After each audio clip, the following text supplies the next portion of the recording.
Hello all, ఈ వీడియోలో మనం కమ్యూనికేషన్ నెట్వర్క్ కి సంబంధించిన ఇంపార్టెంట్ క్వశ్చన్స్ అనేటివి ఈ వీడియోలో చూద్దాం. సో మనం కమ్యూనికేషన్ నెట్వర్క్ ని డేటా కమ్యూనికేషన్ నెట్వర్క్ కూడా అంటాము. సో ఆ ఇంపార్టెంట్వి ఫస్ట్ యూనిట్ వచ్చేసి ఇక్కడ మనము ISO అండ్ OSI మోడల్ అనేది నేర్చుకోవాలి. అండ్ TCP IP అనేది కూడా నేర్చుకోవాలి, transmission control protocol and internet protocol. And ఇందులో టోపాలజీ ఉంటుంది, ట్రాన్స్మిషన్ మీడియా ఉంటుంది, దీంట్లో టైప్స్ ఉంటాయి, గైడెడ్ అండ్ అన్గైడెడ్ మీడియా అని. ఇక్కడ చూపిస్తాను చూడండి. మీకు ఇక్కడ DT అండ్ DC ఇంటర్ఫేస్ అనేది కూడా చాలా ఇంపార్టెంట్. ఇక్కడ ప్యాకెట్ స్విచ్చింగ్ అనేది ఉంటుంది, డేటాగ్రామ్ అప్రోచ్, మెసేజ్ స్విచ్చింగ్ అనేది.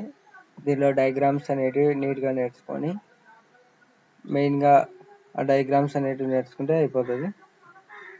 సో నెక్స్ట్ ఇక్కడ చూసినట్లయితే ఇక్కడ transmission and guided and unguided, transmission impairment అని ఉంది కదా, అవి కూడా నేర్చుకోవాలి.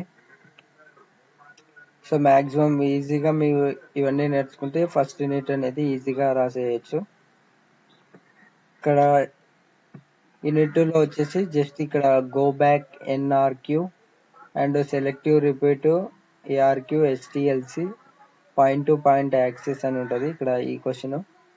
సో ఇక్కడ PPP స్టాక్ అని ఉంది కదా, అవి కూడా చాలా ఇంపార్టెంట్. జస్ట్ ఈ మెథడ్స్ నేర్చుకుంటే సరిపోతుంది సెకండ్ యూనిట్కి. థర్డ్ యూనిట్కి వచ్చేసి ఇక్కడ మనము ఇక్కడ IEEE స్టాండర్డ్ 802.3 అండ్ 80.11 అనేది కదా, ఆ మెథడ్ అనేది చాలా ఇంపార్టెంట్. ఇందులో LANs అండ్ WLAN కూడా చాలా ఇంపార్టెంట్.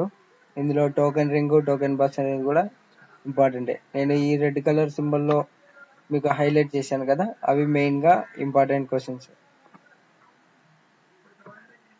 సో నెక్స్ట్ యూనిట్ 4కి వచ్చేస్తే మీకు నెట్వర్క్ లేయర్లో నుంచి మెయిన్గా డాన్షూర్గా అడిగేది routing algorithms and congestion control algorithms అండి.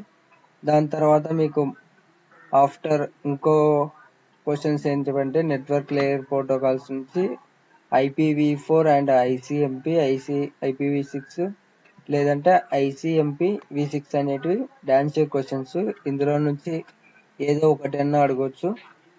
సో ఇవి బాగా నేర్చుకోండి. యూనిట్ 5 నుంచి మనకు user datagram protocol and transmission control protocol అనేది ఆ రెండు క్వశ్చన్స్.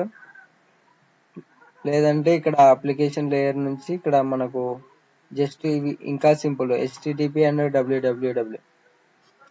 సో ఇక్కడ మనకు ఈమెయిల్ నుంచి అడగవచ్చు, కొద్దిగా DNS డొమైన్ నుంచి, డొమైన్ నేమ్ సిస్టమ్ నుంచి కూడా అడగవచ్చు. సో ఇక్కడ రెడ్ కలర్లో ఏదైతే ఉందో అవి నేర్చుకుంటే మీకు మంచి మార్క్స్ అనేటివి వస్తాయి, ఈజీగా DCN ఎగ్జామ్ని క్లియర్ చేయొచ్చు. సో ఇది DCNకి సంబంధించిన important questions. Thanks for watching the video.